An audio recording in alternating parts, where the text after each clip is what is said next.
ఏదో నార్త్లో ఉన్న ఫీలింగ్ వస్తున్నాయి నాకైతే. साइटिंग है।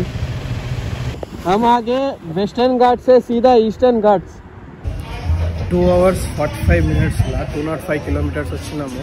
ధనుష్కోడి ఇంకో 68 kilometers ఉన్నది.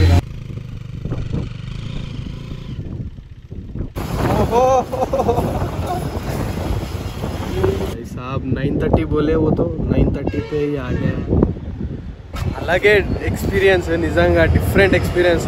గుడ్ మార్నింగ్ గాయస్, నా ముందున్నది వ్యూ. ఇది నైట్ చూసారు, ఇప్పుడు డేలో చూడండి. డే లైట్ తోటి ఎంత మంచిగా ఉన్న వ్యూ.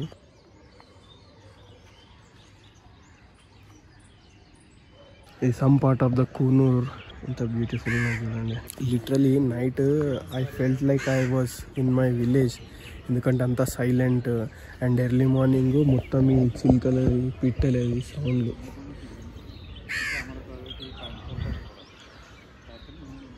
వినబడుతుంది కావచ్చు మీకు కూడా. అండ్ ఇక్కడ ఫ్లవర్స్ చాలా కలర్ఫుల్ ఉన్నాయి. ఇక్కడ ఎన్ని multiple colours of flowers.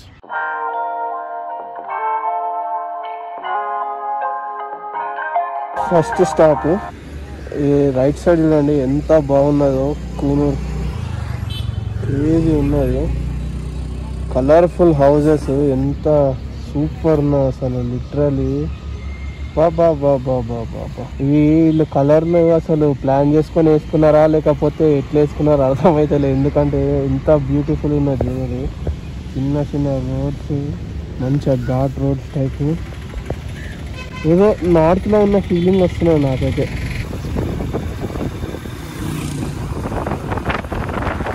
Mettupalayam నుంచి ఊటీ జంక్షన్ వరకు పోయే రూట్ ఏదైతే ఉన్నదో దానికే ఈ ట్రైన్ ట్రాక్. ఇక్కడ ఒక ప్లేస్లో ఆగినాము. అండ్ బ్యాక్ సైడ్ చూసుకుంటే మొత్తం పెద్ద పెద్ద కొండలు ఉన్నాయి. ఇటు సైడ్ కూడా, రైట్ సైడ్ కూడా పెద్ద పెద్ద కొండలు ఉన్నాయి. అండ్ చిన్న టీ ప్లాంటేషన్స్ కూడా ఉన్నాయి. సూపర్ లొకేషన్ అబ్బా ఇది. వా వా వా వా. టీ ప్లాంటేషన్స్ పై నుంచి కింది వరకు ఉన్నాయి. అండ్ అక్కడ కింద రైల్వే ట్రాక్ కనబడుతుంది. అదే మెట్టుపాళ్యం నుంచి ఊటీ వరకు టాయ్ ట్రైన్.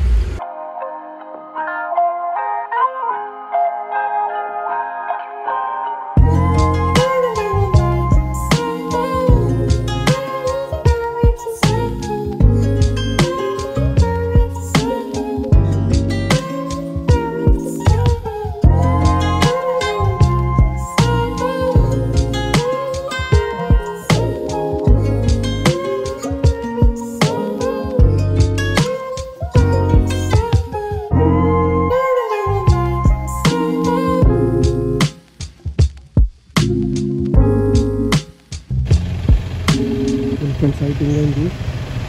అక్కడ క్రాస్ చేస్తున్నాను, ఇంకోటి దిగుతున్నాను. ఒకటిసారి ఎందుకంటే అలా ఆగిపోయింది. ఎట్లా దిగాలో దానికి అర్థమవుతుంది. ఒకటిసారి ఇక్కడ ఫేస్ చేసిన వడ్డే నాకు.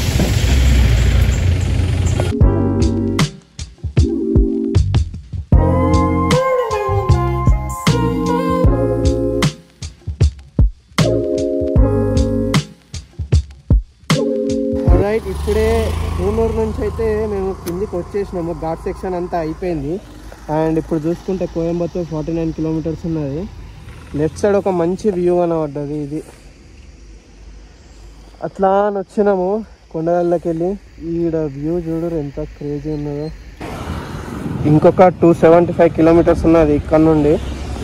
ఇది ఎక్కడ అంటే దిండుగల్కి కొంచెం ముందు. బాయ్ हम आगे वेस्टर्न घाट से सीधा ईस्टर्न घाट्स. हाँ तो अच्छा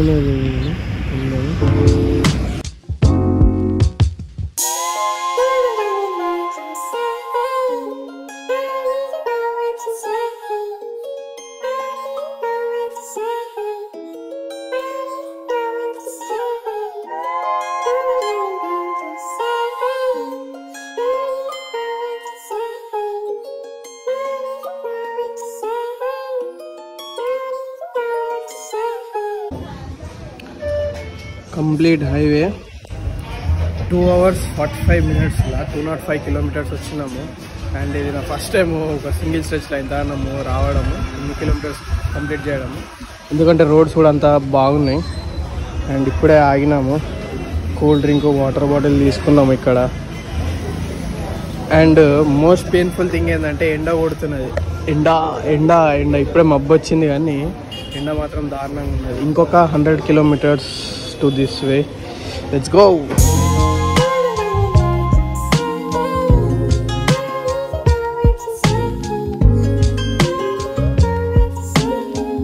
ధనుష్కోడి ఇంకో 68 kilometers ఉన్నది. రామేశ్వరం 49 kilometers.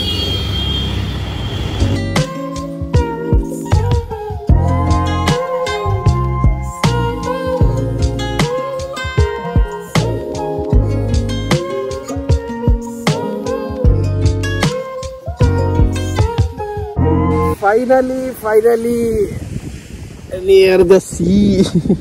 రామేశ్వరం దగ్గర దాకా వచ్చేసినాం. ఇంకొక 15-20 kilometers. అండ్ ఇక్కడ రోడ్ పక్కకే మంచి ఒక ఇక్కడ వ్యూ కనబడ్డది, బీచ్ ఉన్నాయని చెప్పేసి బండి దించినాము. నా బండి తిరుగుతలేదు.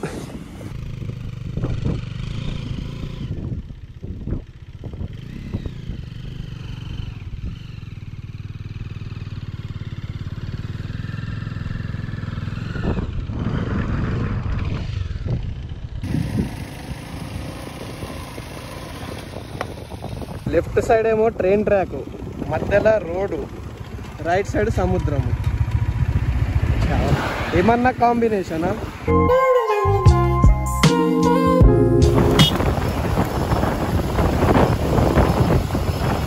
ఓహో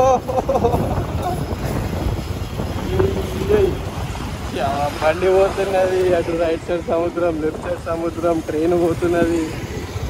ఏమన్నా కాంబినేషన్? అస్సలు నాకు అసలు ఐడియా కూడా లేదు. అంటే లైక్ చూసుకోవడం ట్రైన్ వస్తున్నాయి, ర్యాండమ్గా వచ్చేసింది. నేను పోతున్నది పంబన్ బ్రిడ్జ్ దగ్గరకు వచ్చేసినాము. పంబన్ బ్రిడ్జ్ మీద ట్రైన్ కరెక్ట్ టైంలో, వాటే టైమింగ్, అందరు ఆగిపోయారు చూడరి. ట్రాఫిక్ జామ్ అయింది. Just witness this.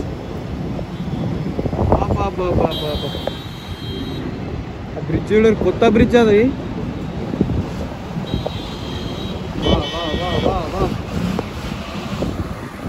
Pamban bridge. అటు సైడ్ చూసుకుంటే మొత్తము బోట్లు ఆపున్నాయి. పుష్ప సినిమాలో చూసుకుంటే ఇవే బోట్లు ఉంటాయి కదా, ఇట్లానే గ్రీన్ కలర్ మొత్తం అంతా. లాస్ట్ టైం నేను 2019లో వచ్చిన. And it's been 5 years. After 5 years తర్వాత వచ్చిన. అటు సైడ్ అయితే ఏమంటారు, బ్రిడ్జ్ అయింది, రైల్వే బ్రిడ్జ్, కొత్త ట్రాక్ అయింది.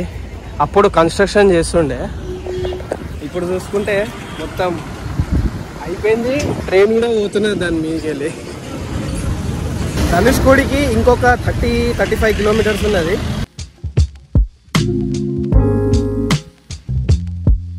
గైస్ రూమ్కి అయితే వచ్చేసినాము. ధనుష్కోడి పోదామని అనుకుంటే అక్కడ ఒక చెక్ పాయింట్ దగ్గర ఆపిండ్రు. ఆపేసి టైం 5:35 అవుతున్నది. 5 o'clock ఎంట్రీ అండ్ క్లోజ్ అయిపోయింది. సో మీరు రిటర్న్ వెళ్ళిపోయి రేపు మార్నింగ్ రావాలని చెప్పేసి అన్నారు. అయితే ఇంకా ఏం చేసేది లేక దారిలో ఒక దగ్గర ఆగి ఛాయ్ తాగి రూమ్ చూసుకున్నాము. బ్యాక్ సైడ్ అంటున్నా ఇదే రూమ్కి వచ్చినాక ఫస్ట్ ఏం చేయాలా, మొత్తం ఉన్న బట్టలన్నీ బయట పెట్టాలా. సో ఈ రోజుకి అయితే ఇంతే. అండ్ పక్కకే బీచ్ ఉన్నది, మేము ఉన్న ప్లేస్ నుంచి పక్కనే బీచ్ ఉన్నది. చూసాము కొంచెం అయినాక ఈవినింగ్ అదే నైట్ బీచ్ దాకా పోయేసేద్దాము. అండ్ ప్రస్తుతానికి నేను బంగ్లా మీద పోతున్నా టెర్రస్ నుంచి బీచ్ వ్యూ చూడడానికి. గైస్ టెర్రస్ పైకి అయితే వచ్చేసిన, కాకపోతే చీకటి అయిపోయింది. ఎంత బ్యూటిఫుల్ ఉన్నది చూడు స్కై. అయితే ఇందాక రిసెప్షన్లో అడిగినాము వర్షం పడతలేదు, ఏంటంటే ఇది వర్షాకాలం కాదు, ఇక్కడ ఎండనే కొడుతున్నది, వర్షం అనేది ఉండదు ప్రస్తుతానికి అయితే ఇప్పుడు ఇక్కడ అని చెప్పేసి అన్నారు. అందుకే బ్యూటిఫుల్గా ఉన్నది స్కై, పక్కనే బీచ్. పోదాం జర ఫ్రెష్ అప్ అయిపోయినాక బీచ్లోకి పోయి అట్లా టైంపాస్ చేద్దాము. చాలా కామ్గా ఉన్నది, పీస్ఫుల్గా ఉన్నది. ఇది ఈ రామేశ్వరంకి ఇక్కడికి రావడానికి ధనుష్కోడి పోవడానికి అసలు ప్లానే లేదు మరి. ఓన్లీ మాన్సూన్ రైడ్ మహారాష్ట్ర మట్టికి వేద్దామని అనుకున్నుండే, గోవా పోదాం అనుకున్నుండే. బట్ అనుకోకుండా కొన్ని అనివార్య కారణాల వల్ల ఆ అన్నతోటి నేను కూడా జాయిన్ అయిపోయినా. టైం అయితే 9:20 అవుతున్నది, 9:21. 9:30కి ఒక ట్రైన్ వస్తుందంట. మళ్ళీ పంబన్ బ్రిడ్జ్ దగ్గరకు వచ్చినాం మేమైతే. రైట్ సైడ్ ఉన్నది ట్రాక్, ఇది బ్రిడ్జ్. అండ్ చీకట్ల ఏర్పడాక కొంచెం ముందుకు వచ్చేసినాము. ఇప్పుడు మళ్ళీ పోయి అక్కడ ఉంటాము. ఒక్క 8 to 9 minutesలో మళ్ళీ ఒక ట్రైన్ వస్తుంది. నైట్ పూట కూడా ఒక వ్యూ అవుతుంది అని చెప్పేసి ఇటు వచ్చినాము. 9:29 అండ్ అక్కడ చూడండి ట్రైన్ వస్తున్నది. Let's enjoy the night view of Pamban bridge. Train పోతుండగా మనీష్ భాయ్ కెమెరా తీసాడు మళ్ళా. అదిగో అదిగో ట్రైన్ వస్తున్నది. भाई साहब 9:30 बोले वो तो 9:30 पे ही आ गया. అక్కడ ట్రైన్ వస్తుందని చెప్పేసి ఈ బ్రిడ్జ్ దగ్గర ఏవైతే బోట్స్ క్రాసింగ్ అవుతాయో అక్కడ రెడ్ లైట్ వేసేసి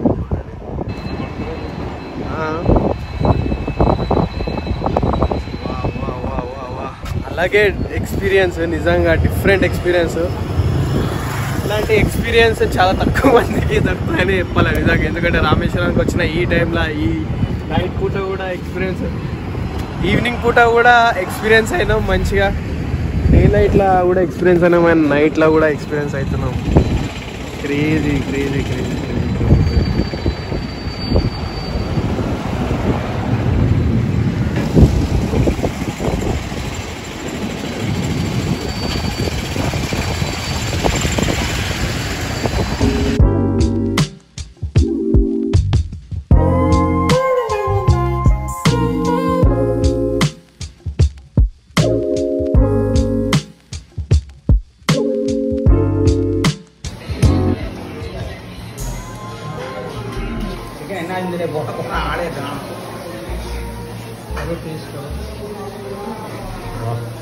बढ़िया है ना.